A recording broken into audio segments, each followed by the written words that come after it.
Bharatiya Janata party का संकल्प पत्र रविवार को जारी हुआ। उत्तर प्रदेश के मुख्यमंत्री योगी आदित्यनाथ ने इसकी मुक्त कंठ से प्रशंसा की। उन्होंने कहा कि विकसित भारत की परिकल्पना को साकार करने की संकल्पना पर आधारित 14 नए संकल्पों और 4 स्तंभों गरीब, युवा, महिला व किसान पर आधारित भारतीय जनता पार्टी का संकल्प पत्र देश का एम्बिशन है। देश का एम्बिशन ही मोदी का मिशन है। मोदी का विजन ही हम सबका मिशन है। ये संकल्प पत्र देश के सभी नागरिकों को मोदी की गारंटी है। ये dignity of life, quality of life, quality of opportunity की अपेक्षा को पूरा होने की गारंटी है। समाजवादी पार्टी ने लोकसभा चुनाव 2024 के लिए उम्मीदवारों की एक और सूची जारी कर दी। पार्टी ने श्रावस्ती लोकसभा सीट पर बसपा से निकाले गए सांसद राम शिरोमणि वर्मा को प्रत्याशी बनाया है। समाजवादी पार्टी ने फूलपुर लोकसभा सीट से अमरनाथ मौर्य, डुमरियागंज से भीष्म शंकर कुशल तिवारी, संत कबीर नगर से लक्ष्मीकांत उर्फ पप्पू निषाद को उम्मीदवार घोषित किया गया है। समाजवादी पार्टी ने फूलपुर लोकसभा सीट से अमरनाथ मौर्य, डुमरियागंज से भीष्म शंकर कुशल तिवारी, संत कबीर नगर से लक्ष्मीकांत उर्फ पप्पू निषाद को उम्मीदवार घोषित किया गया है।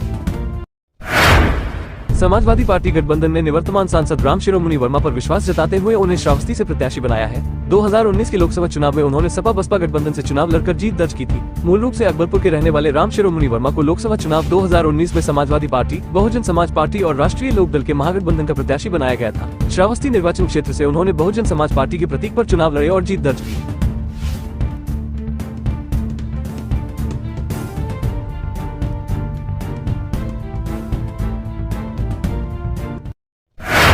सियासी दौर में कुछ नेता ऐसे हैं जो माहौल को गरमाने के लिए जाने जाते हैं। परिणाम कुछ भी हो, लेकिन चुनावी रंगत देखते ही बनती थी। मैदान में उतरने का मूड बनाए तो समीकरण साधने के जादूगर के रूप में पहचान बनती थी। किसी के लिए तारनहार तो किसी के लिए संकट बनने के साथ ही अपना रास्ता भी बनाने में माहिर ये नेता इस बार मैदान से ही बाहर है। श्रावस्ती संसदीय सीट के ऐसे ही 2 पूर्व सांसद इस समय प्रदेश की 2 जेलों में कैद हैं। चर्चाएं तो उनकी हैं, लेकिन उनके रुख की जानकारी किसी को नहीं है।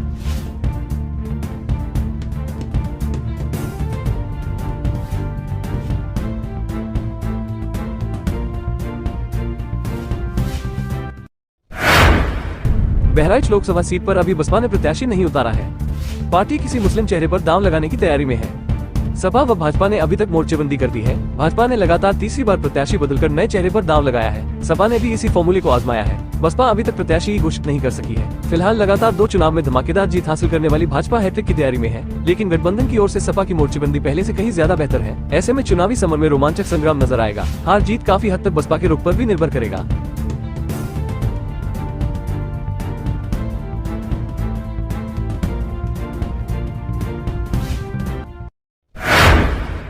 अंबेडकर जयंती पर सुल्तानपुर आए बसपा के मुख्य सेक्टर प्रभारी ने कहा कि बसपा ने दोनों जगह प्रत्याशी तय कर दिए हैं। जल्द ही इसकी घोषणा की जाएगी। देश की बहुचर्चित रायबरेली और अमेठी सीट पर यदि गांधी परिवार के सदस्य राहुल गांधी या प्रियंका गांधी चुनाव लड़ते हैं तो भी बसपा उनके साथ कोई रियायत नहीं करेगी। बसपा वहां से मजबूत और जिताऊ प्रत्याशी मैदान में उतारेगी। रविवार को सुल्तानपुर आए बसपा के मुख्य सेक्टर प्रभारी पूर्व सांसद घनश्याम खरवार ने ये जानकारी देते हुए कहा कि दोनों सीटों पर प्रत्याशी तय हो गए हैं, जिनका जल्द ही ऐलान हो जाएगा।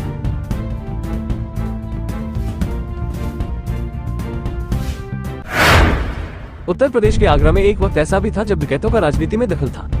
उन्हीं डकैतों में एक दस्यु छविराम भी था। मैनपुरी के गांव में जन्मे छविराम का राजनीति में इतना दखल था कि उसे नेताजी कहा जाने लगा। बिहार में रहने वाले इस डकैत ने बंदूक के बल पर वोट डलवाए। सपा संरक्षक स्वर्गीय मुलायम सिंह यादव की राजनीतिक कर्मभूमि इटावा और मैनपुरी क्षेत्र में छविराम मुलायम सिंह यादव को ही चुनौती देने लगा था। छविराम के आतंक से छुटकारा पाने के लिए खुद मुलायम सिंह को आगे आना पड़ा था। उन्होंने तत्कालीन मुख्यमंत्री वीपी सिंह को पत्र लिखा था।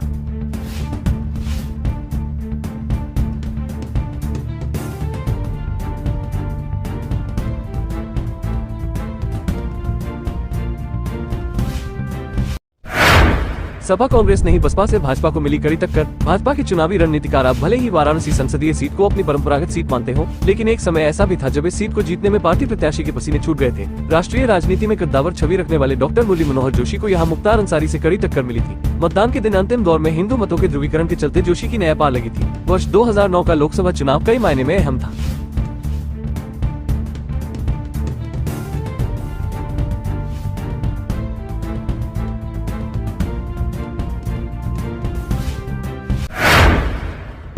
दस साल जो देखा है वो अभी ट्रेलर है। असली तस्वीर 4 जून के बाद दिखेगी। एक परिवार से राष्ट्र की राजनीति नहीं होती है, वक्त आ गया है। अब सपा बसपा से मुक्ति पा लीजिए, अब कांग्रेस रूपी बीमारी से मुक्ति पा लीजिए। पहले मतदान की शपथ लेकर जाए, मतदान के बाद ही जलपान करिएगा। 500 साल के बाद रामलला का मंदिर बना कर दिया है। पीएम की सीट के बाद सबसे ज्यादा मत से महाराजगंज की सीट आनी चाहिए। विरोधियों के पास भी संकल्प लेकर जाए और पूछे कि मोदी को पीएम बनने से रोक सकते हैं क्या। ये बातें उप मुख्यमंत्री केशव प्रसाद मौर्य ने कही।